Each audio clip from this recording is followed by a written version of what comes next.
Sorry friends, technical problem వల్ల వీడియోని 2 పార్ట్లుగా అయితే పెట్టాల్సి వచ్చింది. ఇప్పుడు ఒకసారి మూత తీసి చికెన్ అయితే చూసుకుందాం ఫ్రెండ్స్. చికెన్లోని వాటర్ అయితే మెల్లమెల్లగా అబ్జర్వ్ అవుతుంది.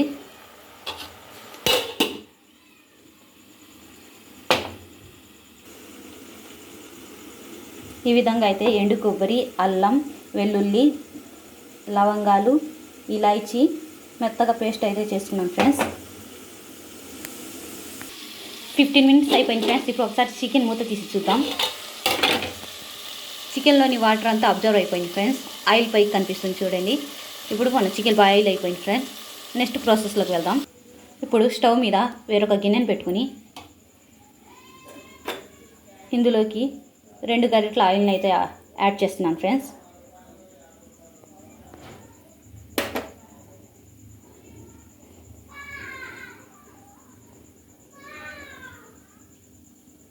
ఆయిల్లోకి కొద్దిగా జీలకర్ర,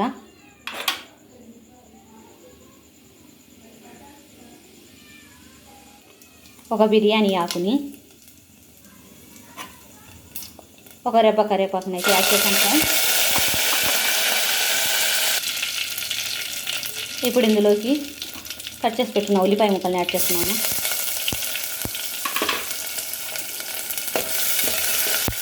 ఇప్పుడు ఈ ఉల్లిపాయల్ని పచ్చి వాసన అంతా పోయి గోల్డెన్ బ్రౌన్ కలర్ వచ్చేంత వరకు ఫ్రై చేసుకోవాలి ఫ్రెండ్స్.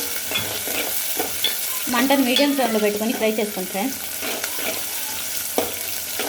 ఇలాగే కలుపుతూ 2 మినిట్స్ వరకు గోల్డెన్ బ్రౌన్ కలర్ వచ్చేంత వరకు ఈ ఉల్లిపాయ ముక్కలను అయితే ఫ్రై చేసుకున్నాం ఫ్రెండ్స్. ఉల్లిపాయలు అయితే బ్రౌన్ కలర్లోకి వచ్చేసాయి ఫ్రెండ్స్. ఇప్పుడు ఇందులో టమాటా ముక్కలను యాడ్ చేస్తున్నాను. అలాగే పచ్చిమిర్చి ముక్కలు కూడా యాడ్ చేస్తున్నాం ఫ్రెండ్స్.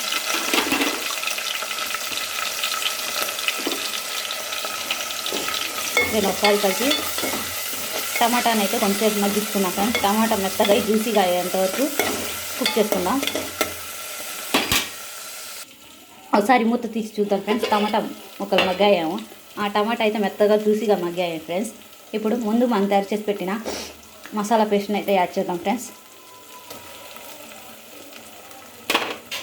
మసాలాని యాడ్ చేసిన తర్వాత ఒకసారి కలుపుకుందాం ఫ్రెండ్స్.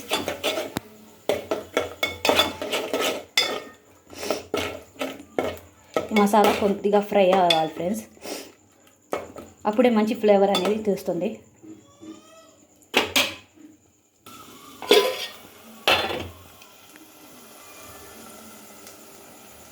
మసాలా అయితే ఫ్రై అయిపోయింది ఫ్రెండ్స్. ఆయిల్ సపరేట్ అయింది చూసారా. మసాలా పూర్తిగా ఫ్రై అయిపోయింది ఫ్రెండ్స్. ఇప్పుడు మనం ముందుగా బాయిల్ చేసి పెట్టుకున్న చికెన్ ముక్కలను అయితే యాడ్ చేద్దాం. చికెన్ ముక్కలను అయితే యాడ్ చేశాను ఫ్రెండ్స్. సారీ, టెన్షన్లో ఉన్నాను. టెక్నికల్ ప్రాబ్లమ్స్ వల్ల వీడియో మధ్యలో ఆగిపోయిందని కొంచెం టెన్షన్ పడుతున్నాను. ఏమనుకోకండి ఫ్రెండ్స్. ఇప్పుడు 2 టేబుల్ స్పూన్ల కారాన్ని అయితే యాడ్ చేస్తున్నాను. ధనియాలు, జీలకర్ర పొడి, కొద్దిగా కొత్తిమీరని అయితే యాడ్ చేస్తున్నాం ఫ్రెండ్స్. వీటిని అంతటిని ఒకసారి కలిపి మూత పెట్టుకున్నాం ఫ్రెండ్స్. మనం వేసిన మసాలా అంతా చికెన్కి పట్టేటట్టు కలుపుకున్నాను ఫ్రెండ్స్. ఇప్పుడు మూత పెట్టుకొని 1 నిమిషం వరకు దీన్ని కుక్ చేసుకున్నాం ఫ్రెండ్స్. 1 మినిట్ అయిపోయింది ఫ్రెండ్స్. ఇప్పుడు ఈ చికెన్ కర్రీలో గ్రేవీ కోసం 1/2 గ్లాస్ అయితే నేను వాటర్ని యాడ్ చేస్తున్నాను ఫ్రెండ్స్. కర్రీలోకి అయితే నేను 1/2 గ్లాస్ వాటర్ని అయితే యాడ్ చేశాను ఫ్రెండ్స్. ఇప్పుడు దీన్ని మీడియం ఫ్లేమ్లో పెట్టి 5 to 10 మినిట్స్ బాయిల్ చేద్దాం ఫ్రెండ్స్. 10 మినిట్స్ అయిపోయింది ఫ్రెండ్స్. ఇప్పుడు మూత తీసి మన చికెన్ కర్రీ రెడీ అయిందేమో చూసుకున్నాం ఫ్రెండ్స్. మన చికెన్ కర్రీ అయితే పర్ఫెక్ట్గా రెడీ అయిపోయింది ఫ్రెండ్స్. ఇప్పుడు స్టవ్ ఆఫ్ చేసేద్దాం. ఈ చికెన్ కర్రీ రోటీలో కానీ రైస్తో కానీ పర్ఫెక్ట్గా ఉంటుంది ఫ్రెండ్స్. మెయిన్గా రాగి సంకటితో కానీ గారెలతో కానీ ట్రై చేయండి ఫ్రెండ్స్. సూపర్గా ఉంటుంది. నేను దీంట్లో సిమ్లా మిర్చిని అయితే యాడ్ చేయలేదు. సిటీలో అయితే సిమ్లా మిర్చి యాడ్ చేస్తారు, అందుకే కర్రీ కొంచెం ఎర్రగా ఉంటుంది. నేను విలేజ్ స్టైల్లో చేశాను కాబట్టి చికెన్ కర్రీ ఈ విధంగా అయితే ఉంటుంది ఫ్రెండ్స్.